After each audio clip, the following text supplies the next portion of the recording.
Good day, dear students. Today we start yet another poem by Rabindranath Tagore. We have had a few words about Rabindranath Tagore and his contribution to the development of Indian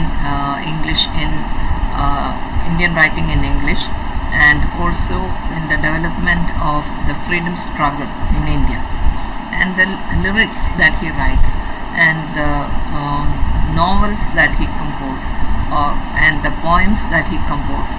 All these had really made it clear for the Indians that India, the free India, needs to change in so many ways, and those ways are pointed out in a very gentle manner by Tagore in the poem. Though there is no title to the poem, we have seen how the people put a title to it as the Heaven of Freedom, because it is about that he speaks of. It is more of a prayer rather than speaking out what is there, and he is asking God to awaken his country to these types, removing all those things that stop in the way of humanity, being a human being. So from that you are going back to the verse that he had composed before Gitanjali, and that is the verses from the gardener.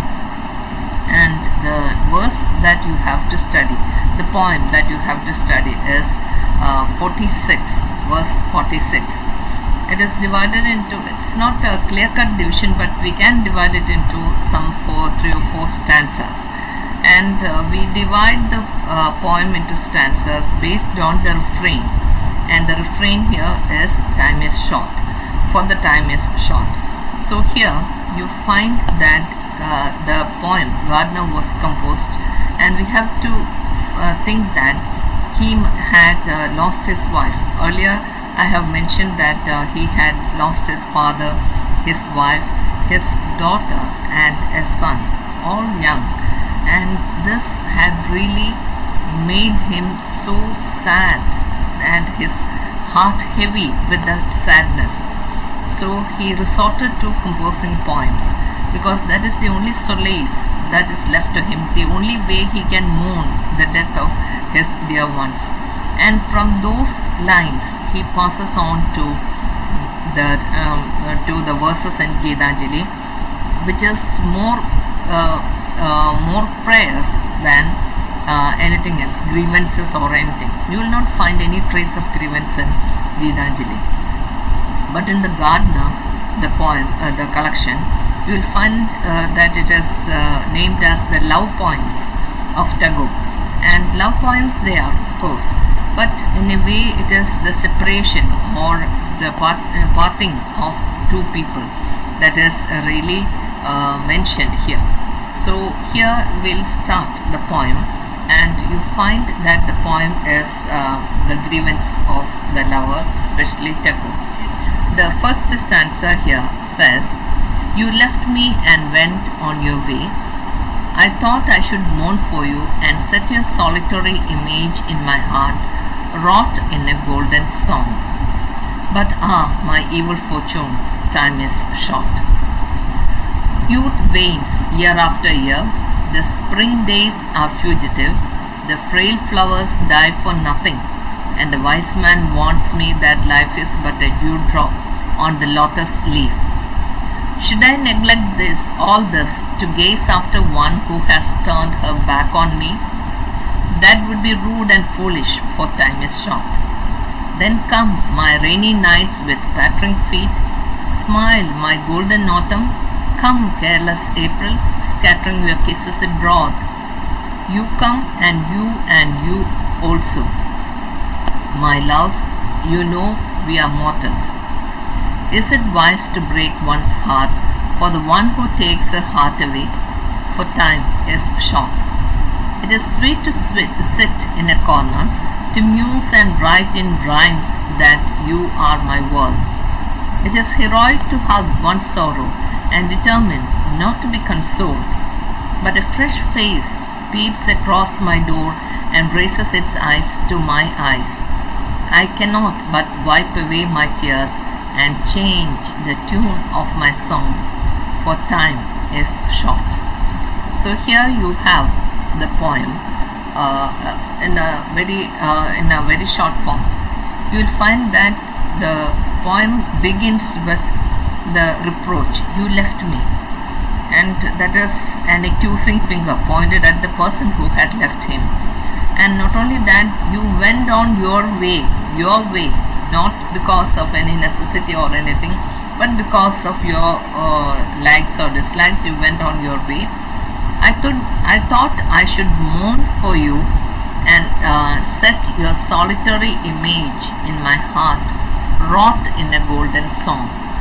First, when you left me and went on your way, I thought that I should mourn for you, and I should really place your lonely image, solitary image in my heart, and it should be wrought in a golden song, and it should be done with the help of a golden song. But my evil fortune, time is short. So then he thought that he will create a statue and place it in his heart by having the poems written. A golden song. The golden song is the result of so many days of working and correcting, and in a way it should take a lot of time.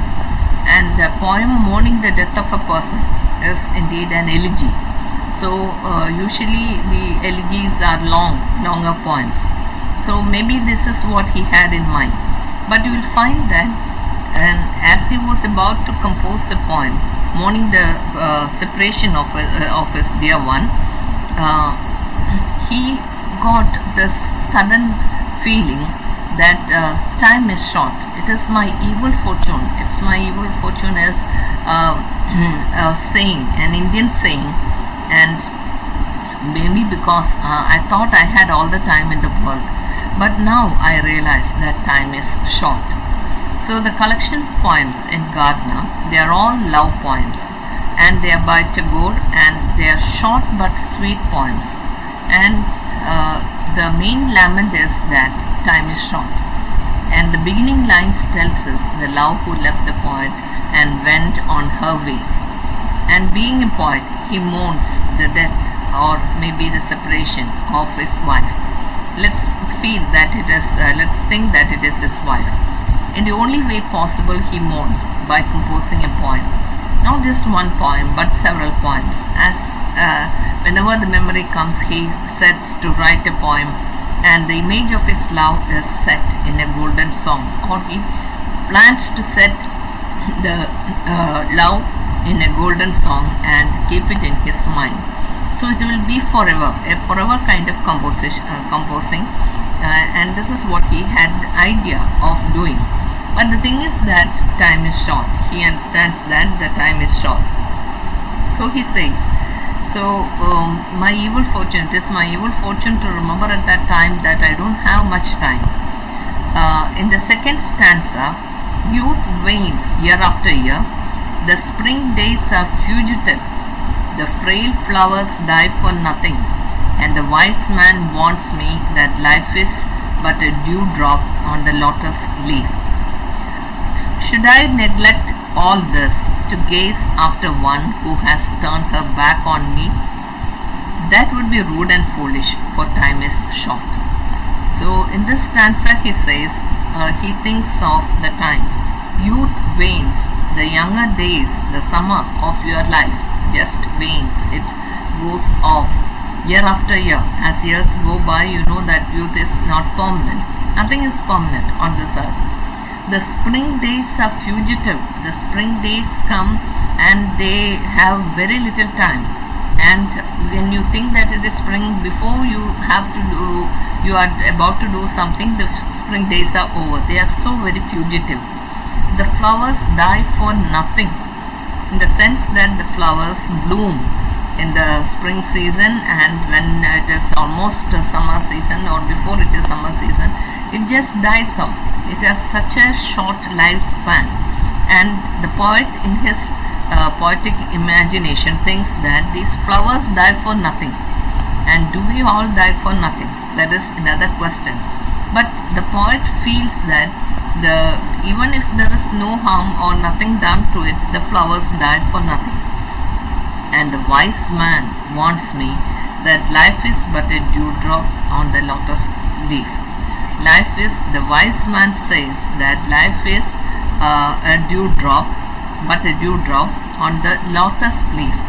He says dewdrop, and dewdrop is maybe we can say a raindrop in our place, because he had used the term dewdrop because it has got a softening expression, and lotus leaf is broad enough to hold that little bit of water, that drop of water. But when the sun comes, it evaporates like anything. It won't be able to hold the water for a long time. It just tilts here and there as it tilts with the wind, or it moves with the wind.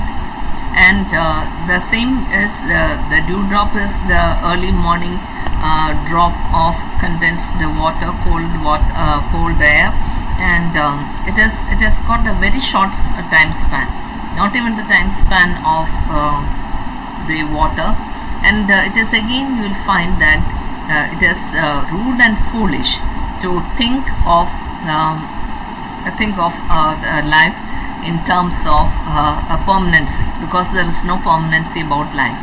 A wise man, the wise man is not an old wise man, but a wise man warns him that life is but a dewdrop. Maybe Tagore was so deep in sorrow after the death of his wife, and he needs to recover from that. So this wise man, a man who was wise beyond his years maybe, had told him that do not spend your life lamenting over what is dead and gone. Be there, because life is very short.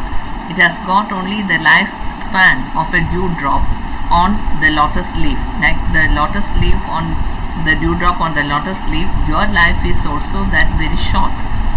And then the question comes to his mind: should I neglect all this to gaze after one who has turned her back on me?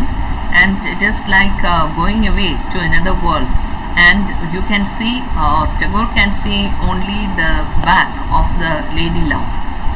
And why should I neglect this, the dewdrop that has got a very short time span, and gaze after you who had turned your back to me? You are not even turning towards me, you have turned your back to me. So should I spend my time you have turned your back on me, and should I gaze after this one who had just turned her back to me? That would be rude and foolish, because now the poet realized that the wise man is right. It would be rude and foolish to stare after someone who had already gone, and he realizes that time is short, because to neglect the life that is pulsing, and the dewdrop that is pulsing, it has got a life of its own, and to neglect that will be quite rude, because while you are alive you should be with the living people, not with the dead and gone people. So when you are alive, you are to lead your life on this earth, and then turning away from that and longing for a person who is already gone will be rude, and it will be utterly foolish. And the reason he gives as a refrain, the reason is that time is short, and as the age goes by, as the years go by, age creeps in. This is why he says youth is lost. It is like the spring days and the flowers that die after a short time, and life is a dewdrop on the lotus leaf. It is like a dewdrop on the lotus leaf, and when the sun rises, this dewdrop just disappears. And this was the wise man's warning, because the life expectancy is so very short, and you need not store too much by the things that are momentary, or even spend your time languishing after the one who is already dead and gone. So in a way, Tagore is trying to give us a philosophic warning, taken a cue from the wise man, that life is short and it is like a dewdrop on a lotus leaf. And so what you need to do is to be with the living and continue your life. And the reason is that time is short. And then he says, you will find that he continues about the spring season, the beauty of the spring, the dewdrops on leaves, nature's bounty. The poet asks a question here. The question is, should I neglect all these and turn to the one who had turned her back on me? Because he thinks that it would be rude and foolish, and the reason is that time is short. And when you get this refrain, for time is short, in the second stanza also, it emphasizes the awareness that time is indeed short. Life must go on, and nothing lasts forever. This is emphasized by adding the refrain to each stanza.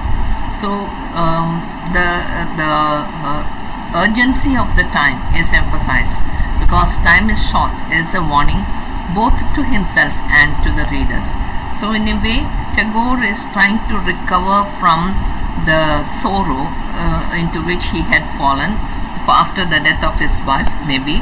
And so here you will find that he is making an attempt to come up and to be with the living. And maybe he had succeeded in doing that. And then he says, then come my rainy nights with the pattering feet, smile my golden autumn, come careless April, scattering your kisses abroad. You come and you also. My loves, you know we are mortals. Is it wise to break one's heart for the one who takes her heart away? For time is short. So he says that he is inviting so many things into his life. Then come my rainy nights with pattering feet. The pattering feet is just so very romantic. The pattering feet in the rainy nights emphasize that it is not heavy footfall, it's of a lighter person, and very light footsteps there, pattering feet. Then smile my golden autumn. Golden autumn. Autumn is the season where you have the leaves turning to gold, or the color from green to gold and all the other hues. So he calls it golden autumn. He asks the others to come. Come careless April. April is supposed to be careless. Careless April, like the youth. And also he says, scattering your kisses abroad. The careless April with its youth and its romance and its summer scatters kisses abroad. You come and you also. He calls them one after the other. My rainy nights, then my golden autumn, careless April, all these he calls one after. You come, you and you also. And he says, he calls them my loves. You know we are mortals. Even the seasons are mortals, and the rain is mortal, or the rains that come at night may be mortal, and the golden autumn, the color change, it won't last forever. Then when the winter comes, the tree shed its leaves, and when the spring comes, the green leaves come, not the yellow leaves or the golden leaves. And then come careless April, careless for some time, and after that comes autumn. The youth goes and comes the maturity of autumn season. And so you come, you, and he calls them my loves and says that we are mortals. Is it wise to break one's heart for the one who takes her heart away? She had taken my heart away, and I don't have any heart to break. So is it wise? Is it really intelligent enough to think that your heart will break? No, it's not. It won't, because she had taken away my heart. And why should I lament her passing? Because she had gone away like that. And so the poetic imagery soars high in this stanza. Rains and pattering feet, as I told you, pattering feet, the rains, the sweet sound of rains, and the golden autumn, the autumn season which changes its colors, seasonal hue from green to yellow and brown and pink and red in some places, and usually it is indeed golden autumn, and careless April. April is the spring season, and it comes out, the seeds come out, and naturally everything has got a youthful vigor, so it is entirely careless. And the others too, he calls them all my loves, and so there is so much of enduring in this line, in these words that Tagore uses, and he calls them my loves. There is no need to break one's heart for the one who took her heart away.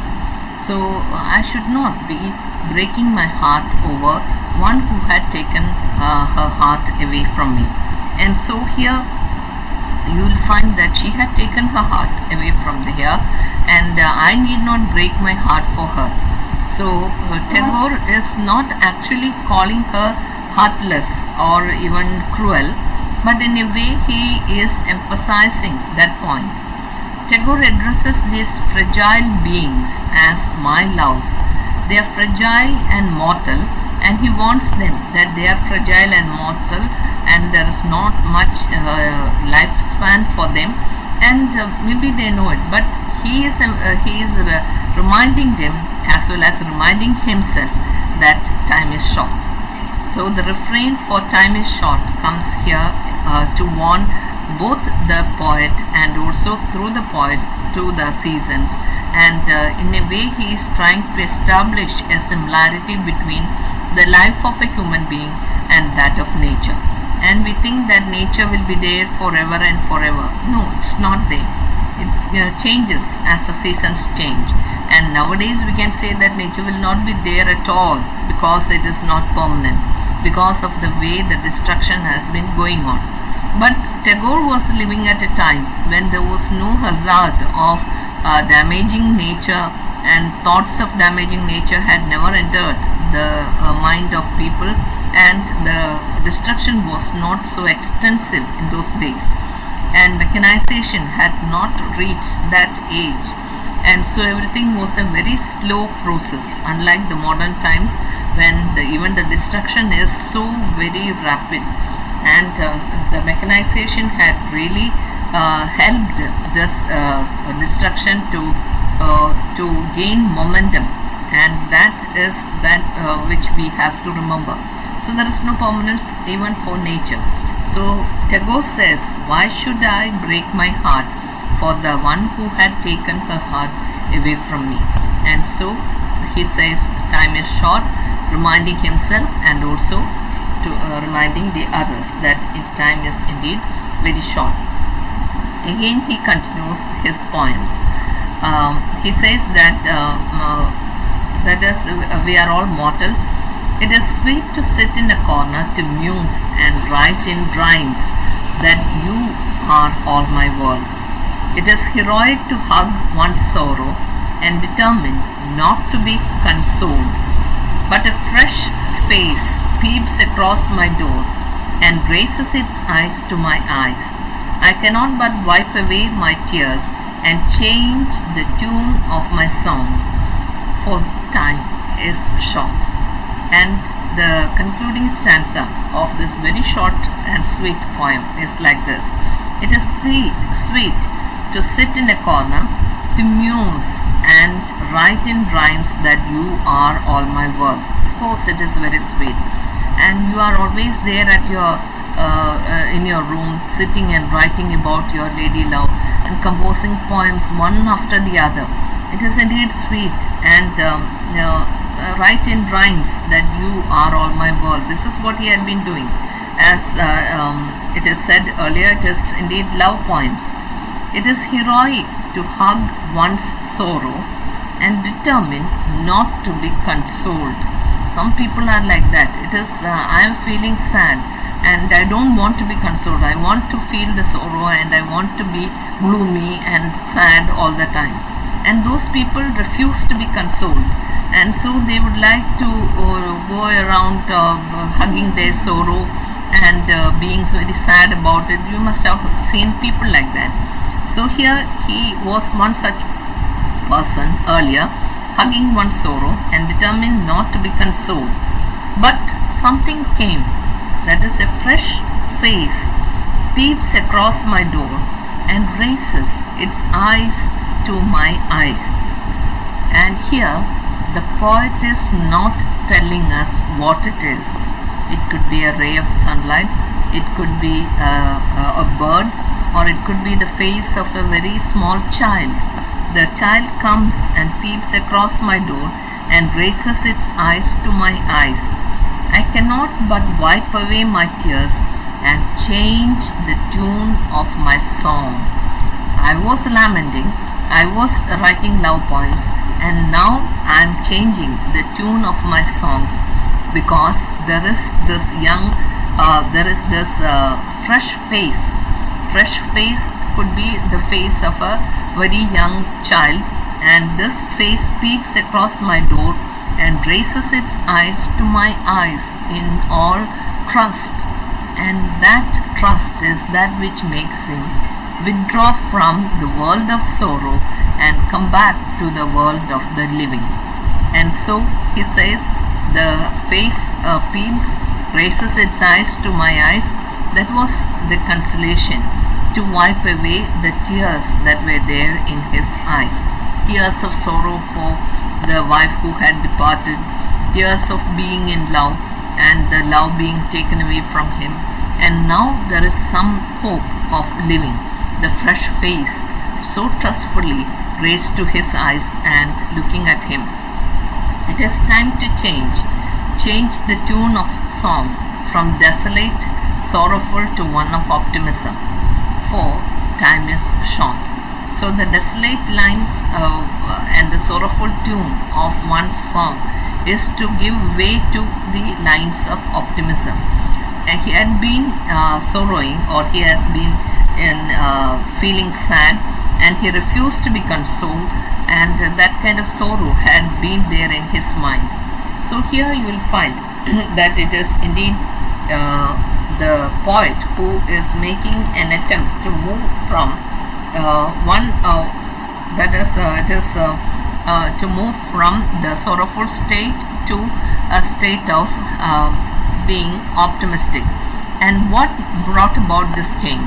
The fresh face that peeped at the door and looked at him, and it is indeed this that made him understand that a fresh face that peeps across my door and raises its eyes to me, so trustful eyes to him, and this makes him realize that time is indeed short. So here, dear students, you will find that you can find traces of the English romantic poets. The poetic words enhance the nature of the poem. Old-fashioned words are used here occasionally, and in a way you find that even though Tagore is writing from maybe 100 years from the romantic age, and after Victorian age you will find Tagore writing, and you will still find that these poems were translated from Bengali to English. And so when he wrote in Bengali, it must have been beautiful words, and its English version also is really beautiful. And so he was expressing his sorrow in one way, and this is something that we have to consider. So he stopped being sad about the death of his wife and turned his eyes towards this fresh face. It must have been the fresh face, the young face of his child. And you will find that he is ever so hopeful because of the peeping eyes and the fresh face. And this made him stop lamenting, or he is now ready to be consoled and not to be sorrowful in his heart. Even though this poem was published, this collection was published in 1913, it was written years before Gitanjali, and you will find that these are all sensual love poems in the backdrop of the beautiful Bengal countryside. And you will find a transition from love to spirituality. When you check the collection of poems in the Gardener to Gitanjali, you will find that. And you will also find that there is consolation here, mentioned here in the poem, and that of a fresh face peeping at him, and that is in the verse 46. And you will find that consolation was also taken away from him when he lost his daughter and son. So the wife already gone, the children, one daughter and son already gone.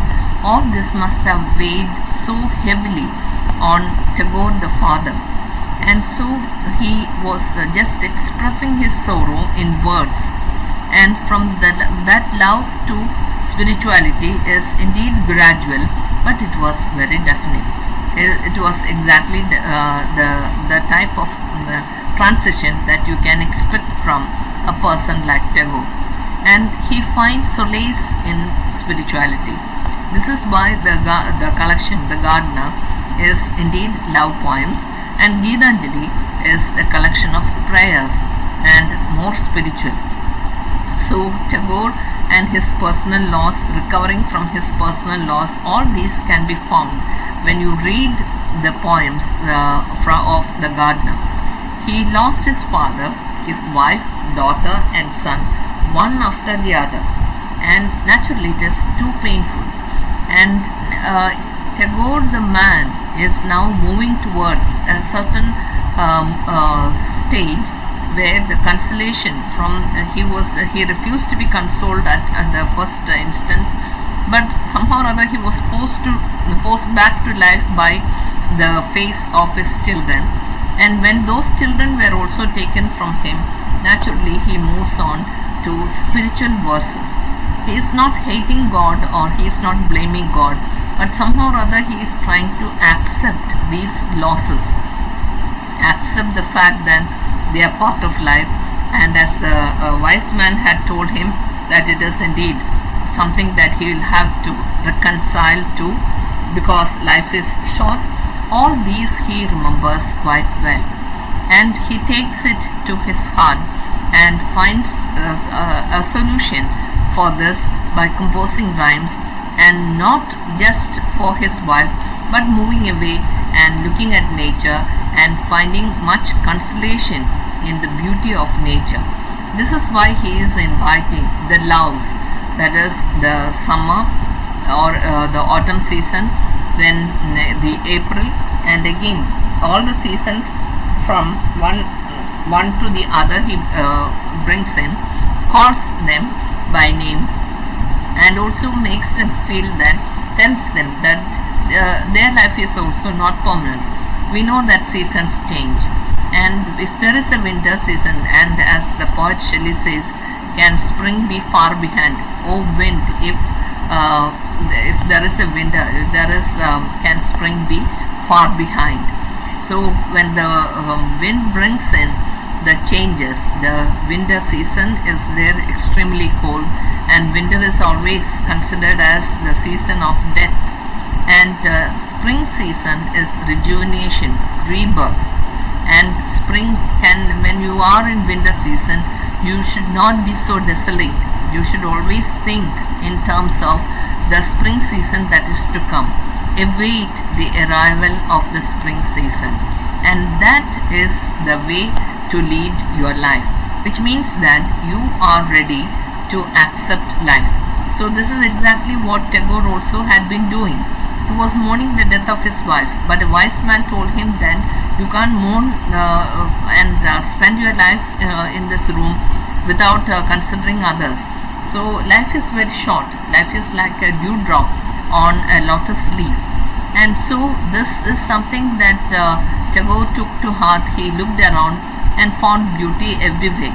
And so he understood that life is momentary, and you can't turn yourself away from life for the person who is already dead and gone, who had taken her heart away. And I can't break my heart for such a person. So my heart should be intact, and I am needed somewhere else. So he reminds himself that time is very short, and you have to be with the living, not with the dead. And while you are alive, you are to be with the living, and while you are dead, you are always with the dead. So naturally, this transition from mourning to life comes, and this is exactly what this poem is about. And the refrain, for the time is short, is a reminder for himself and also for the others that time is indeed very short, and whatever that you have to do it well and do it quick also. No need to wait for something or the other. And this is again a warning to all those people who are so immersed in sorrow that they feel that they will not recover. There is nothing that time can't heal. And in a way, Tagore is learning this or understanding this through the words of the wise man. And so the personal loss of his death of his father, his wife, daughter and son, all these are there in his mind, one after the other. So you have to read this collection in order to understand it properly. And then it was too painful for a tender-hearted person like Tagore. And so he looks at the nature and finds solace there, and from nature he gets inspiration to move on to the spiritual verses, that is Gedanjali. So you will find that this is dedicated to W.B. Yeats, the great poet of England and Ireland mainly, but regarded as the English poet. And he is also one of the persons that all of us looked up to, and especially in that particular age he was the one leading poet in the 1930s to on. It was W.B. Yeats who was in the forefront. So naturally we'll find that there is a rapport between W.B. Yeats and Tagore, and maybe because of this he had dedicated to W.B. Yeats. So whatever it is, we can understand that Tagore had rethinking about his sorrow and about coming back to life. And this poem is crucial because that moving from sorrow to life is the main theme of this song, with the refrain that time is short. So dear students, whenever you find a refrain in a poem, you have to mark on that, because the refrain is that which makes you think of the fact that the poet is taking it to remind himself of that, and also to remind the readers that time is short, whatever the refrain it is. And so you have to accept that refrain because it is part of the style of writing of certain poets, and certain poets really do write their poems with that refrain. And that is, in certain types of poems, a poet will write a poem and that line will be there, and by that refrain will make you detect the poet even if the name of the poet is not given. And that kind of writing was existent in our country, and we call it the signature or the Angida.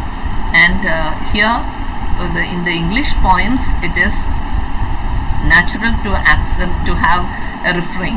And Tagore may be following the Indian tradition, or maybe he is following following the English tradition of having a refrain to the lines to emphasize certain points. And it is that emphasizing point that you will have to watch and comment on whenever you are writing a criticism of this poem. So go through the collection of the poems, The Gardener, if you have time. It is available, and so you can read and enjoy them. They are very short poems and very good poems also. And so Tagore the poet is revealed through these poems, the love poems. We always have the picture of Tagore with a lot of white hair and beard, so we always think of him as a very old man, but he must have been very young at a time, and he was very much in love with his wife. And so naturally the youth veins and those expressions you will find in the poems. And of course the transition from Gedanjali to from the Gardener to Gedanjali can be quite evident here also, because maybe when you reach the end of these poems of the Gardener, you will come across the changes that happens to Tagore the poet. And when you take Gedanjali also, you will find that it is, as I told you earlier, a collection of prayers, prayerful verses, and you will not find any regret or lamenting there. No accusing of of God Almighty. It is just a person free of all those restrictions, and beyond all this sorrow, anger, everything. That's why we call it a spiritual offering. Okay, there is much spirituality there because he had overcome all these. Tagore had overcome all these, and those poems are just offerings to God. And it is in that sense this collection Geetanjali is to be regarded, and the Gardener, a collection of love poems. So dear students, we'll meet again with another aspect, with another author, and we are winding up with Tagore, the two poems from two different collections. Thank you.